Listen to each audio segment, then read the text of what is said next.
നമ്മുടെ എല്ലാവരുടെയും collector bro എന്ന് നമ്മൾ പണ്ട് മുതലേ കേട്ടിട്ടുള്ള അല്ലെങ്കിൽ സോഷ്യൽ മീഡിയ എന്നുള്ള കാര്യം ആ ഒരു സോഷ്യൽ മീഡിയ പ്ലാറ്റ്ഫോം വളരെ മികച്ച രീതിയിൽ ഉപയോഗിച്ച് തുടങ്ങിയ ഒരു സിവിൽ സർവീസ് ഉദ്യോഗസ്ഥനും കൂടിയാണ് ശ്രീ പ്രശാന്ത് നായർ എന്ന് പറയുന്നത്. പിന്നെ ധാരാളം പുസ്തകങ്ങൾ എഴുതിയിട്ടുണ്ട്, സിനിമ സംവിധാനം ചെയ്തിട്ടുണ്ട്, സിനിമയിൽ അഭിനയിച്ചിട്ടുണ്ട്, പിന്നെ ഒട്ടേറെ കാര്യങ്ങൾ പറയാനുണ്ട് അല്ലേ? ഓക്കെ, അപ്പം ലെറ്റ്സ് കം ബാക്ക്. കണ്ണൂരായിരുന്നു സ്വദേശം അല്ലേ? പേര് കണ്ണൂരാണ്, പഠിച്ചതൊക്കെ തിരുവനന്തപുരം. അതെ അതെ. എന്ന് വെച്ചാൽ പാരൻസ് കണ്ണൂരുകാരാണെങ്കിലും തലശ്ശേരിയും പഴയങ്ങാടി എന്ന് പറയുന്ന സ്ഥലമാണ്. പക്ഷെ അവർ ജോലി തിരുവനന്തപുരത്തായിരുന്നു. അച്ഛൻ ISROയിലും അമ്മ തിരുവനന്തപുരം മെഡിക്കൽ കോളേജിൽ ഡോക്ടർ. അച്ഛൻ ISROയിലായിരുന്നു, സയന്റിസ്റ്റ് ആയിരുന്നു. എഞ്ചിനീയർ ആയിരുന്നു. അവിടുത്തെ CD ഹെഡൊക്കെ ആയിരുന്നു. റിട്ടയർ ചെയ്തു 2005 രണ്ടുപേരും റിട്ടയർ ചെയ്തു. അപ്പോൾ അവരുടെ ജോലി തിരുവനന്തപുരത്തായതുകൊണ്ട് ഞാൻ തിരുവനന്തപുരത്ത് തന്നെയാണ് വളർന്നതും പഠിച്ചതും. അമ്മ ഡോക്ടറാണ്, ഒഫ്താൽമോളജി ആയിരുന്നു. മെഡിക്കൽ കോളേജിൽ സർവീസ് ചെയ്തു, റിട്ടയർ ചെയ്തു. ഫാമിലി വൈഫ്, 2 കുട്ടികൾ, സ്വസ്ഥം, സമാധാനം. എന്തായാലും നല്ലൊരു സപ്പോർട്ടീവായിട്ടുള്ള വൈഫായിരിക്കും 100% ഉറപ്പാണ്.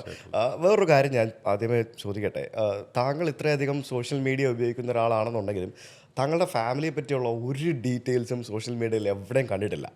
ഒരു ഫോട്ടോ പോലും. ശരിക്കും ഞാൻ കുറേ നോക്കി എന്ന് പറഞ്ഞാൽ കുറേ നോക്കി. ഈവൻ അച്ഛൻ എന്ത് ചെയ്യുവാണ്, അമ്മ എന്ത് ചെയ്യുവാണെന്നുള്ള ഡീറ്റെയിൽസ് പോലും ഇപ്പോൾ താങ്കൾ പറഞ്ഞപ്പോഴാണ് എനിക്ക് മനസ്സിലായത്. ഈ ഒരു ഡീറ്റെയിൽസ് ഒന്നും സോഷ്യൽ മീഡിയയിൽ കണ്ടിരുന്നില്ല. സോ അങ്ങനെ ഒരു ഫാമിലി പ്രൈവസി ആഗ്രഹിക്കുന്ന ഒരാളാണ്. ആണോ? നമ്മൾ അത്ര ഭയങ്കര കോൺഷ്യസ് ഒന്നും അല്ലായിരുന്നു. പക്ഷേ ഇപ്പോൾ ഈയിടെയായിട്ട് കുറച്ച് കോൺഷ്യസ് ആയി ട്രൈ ചെയ്യുന്നുണ്ട് ഒരു പ്രൈവസി കീപ്പ് ചെയ്യാൻ വേണ്ടി. കാരണം പിള്ളേരും അവരുടെയൊക്കെ ഒരു own space and own life ഉണ്ടല്ലോ. അത് why should just because I am in public service അവരുടെ പ്രൈവസി പോകേണ്ട കാര്യമല്ലോ. ഓക്കെ, എന്തുകൊണ്ടാണ് സിവിൽ സർവീസ് തിരഞ്ഞെടുക്കാൻ കാരണം? ഒരു ലോങ് സ്റ്റോറിയാണ് ശരിക്കും. ബ്രീഫാക്കി പറയാം, ലോങ് ആക്കി പറയാം, എങ്ങനെയാണെങ്കിലും പറയാം, ഇഷ്ടംപോലെ സമയമുണ്ട്. ഇത് ഒരു സുപ്രഭാതത്തിൽ തീരുമാനിച്ചൊന്നും ആയിരുന്നില്ല. പക്ഷേ കൊച്ചുകുട്ടിയായിരുന്നു. അപ്പം അമ്മ ഡോക്ടറാണെന്ന് പറഞ്ഞല്ലോ. അപ്പം മെഡിക്കൽ കോളേജിൽ എന്തോ ഒരു സർവീസ് മാറ്റർ ആയിട്ട് ബന്ധപ്പെട്ടിട്ട് പ്രിൻസിപ്പളിനെ കാണാൻ പോയത് ഓർമ്മയുണ്ട്. അമ്മ പോവാണ്. അപ്പം ബോബനും മോളിലെയും പട്ടി ഫ്രെയിമിനകത്തുള്ള പോലെ ഞാനും കൂടെ പോകുന്നുണ്ട്. എനിക്ക് എന്താണെന്നൊന്നും മനസ്സിലാവുന്നൊന്നുമില്ല. എന്തോ ഒരു കാര്യത്തിന് പോവാണ്. എന്ത് പ്രായമുണ്ട്? എനിക്ക് 5 ആയിരിക്കും. അപ്പോൾ ഇത് പ്രിൻസിപ്പളിനെ ചെന്ന് കാണുകയാണ്. പ്രിൻസിപ്പൾ ഒടുക്കത്തെ ജാട, ഫയലൊന്നും തല പൊക്കുന്നില്ല. അപ്പോൾ അമ്മയും ഞാനും അവിടെ ഇങ്ങനെ നിൽക്കുകയാണ്, സംസാരിക്കുകയാണ്. ഇത്രയൊക്കെ വേഗമായിട്ട് ഓർമ്മയുള്ളൂ. പക്ഷേ നമുക്കവിടെ ഒരു കാര്യം മനസ്സിലാവുമല്ലോ, വൈബ്സ് കിട്ടുമല്ലോ. ഈ അറഗൻസിൻ്റെ ഒരു വൈബ്സ് ഫീൽ ചെയ്യുമല്ലോ. അപ്പോൾ അത് ഫീൽ ചെയ്ത് എനിക്ക് ഓർമ്മയുണ്ട്. അവിടെ നിന്ന് കാര്യം നടക്കുന്നില്ല. അത് കഴിഞ്ഞ് ഡയറക്ടർ ഓഫ് മെഡിക്കൽ എഡ്യൂക്കേഷൻ എന്ന് പറയും, കുറച്ചുകൂടെ മേലെയുള്ള.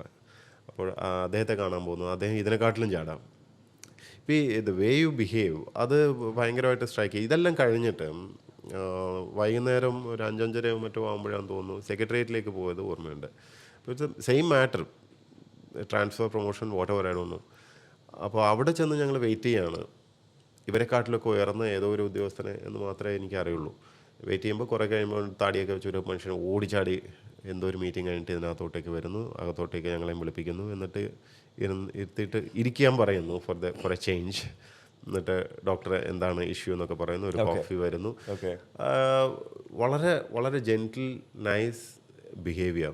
ഇത് കഴിഞ്ഞ് പുറത്തിറങ്ങുമ്പോൾ ഞാൻ അമ്മയെടുത്ത് ചോദിക്കുന്നുണ്ട്. കാരണം ഒരു കുട്ടിയാണെങ്കിലും എനിക്ക് മനസ്സിലാവുന്നുണ്ട് പവർ ഹയറാർക്കിയിൽ വളരെ ഉയരെയുള്ളൊരു ആളാണ് ഇപ്പോൾ നമ്മൾ കണ്ടത്. പക്ഷേ ഇദ്ദേഹമാണ് ഏറ്റവും ഹ്യൂമിലിറ്റി കാണിക്കുന്നത്, ഏറ്റവും മര്യാദയ്ക്ക് മനുഷ്യത്വത്തോടെ പെരുമാറുന്ന നോക്കിയത്. അപ്പോൾ ഇതാരാണെന്ന് അറിയാനുള്ളൊരു ജിജ്ഞാസ ഒരു കുട്ടി എന്നുള്ള നിലയ്ക്ക് ഉണ്ടാവുമല്ലോ. അപ്പോൾ ഞാൻ അമ്മയെടുത്ത് ചോദിക്കുന്നത് ഇതാരാണ്. അപ്പോൾ അമ്മ പറയാൻ ഇതാണ് ഹെൽത്ത് സെക്രട്ടറി. അങ്ങനെ ഇനി സിനിമാറ്റിക്കാണ്. നിങ്ങൾ ടെൻറ്റഡായി തിരിഞ്ഞു, ഞങ്ങളിങ്ങനെ സെക്രട്ടേറിയറ്റിലെ കോറിഡോറിലെ നടന്നു പോകുമ്പോൾ ഞാൻ ഇങ്ങനെ തിരിഞ്ഞു നോക്കുന്നു. അപ്പോൾ പേരിൻ്റെ അറ്റത്ത് IAS എന്ന് കാണുന്നു. അപ്പോൾ നമുക്ക് ഉള്ളിലൊരു എന്ന് വിചാരിച്ച് ഓൺ ദ സ്പോട്ട് ഞാൻ ഇനി ഒരു IAS കാരനാവും എന്ന് തീരുമാനിച്ചു എന്നല്ല. പക്ഷെ ഒരു സ്പാർക്ക്, ലൈക്ക് ഓക്കെ ഇത് കൊള്ളാമല്ലോ, ഇങ്ങനെ ബിഹേവ് ചെയ്യുന്ന ഇങ്ങനത്തെ ഒരു വ്യക്തിയായി മാറണം എന്നുള്ളൊരു ആഗ്രഹം തോന്നുമല്ലോ. പിന്നീട് നമ്മൾ മസൂറി അക്കാഡമിയിൽ ട്രെയിനിങ് സമയത്ത് നമ്മുടെ അടുത്ത് പറയുന്ന ഇതാണ് ഓഫീസർ ലൈക്ക് ക്വാളിറ്റി എന്ന് പറഞ്ഞാൽ OLQ എന്ന് പറയുന്ന ഇത്.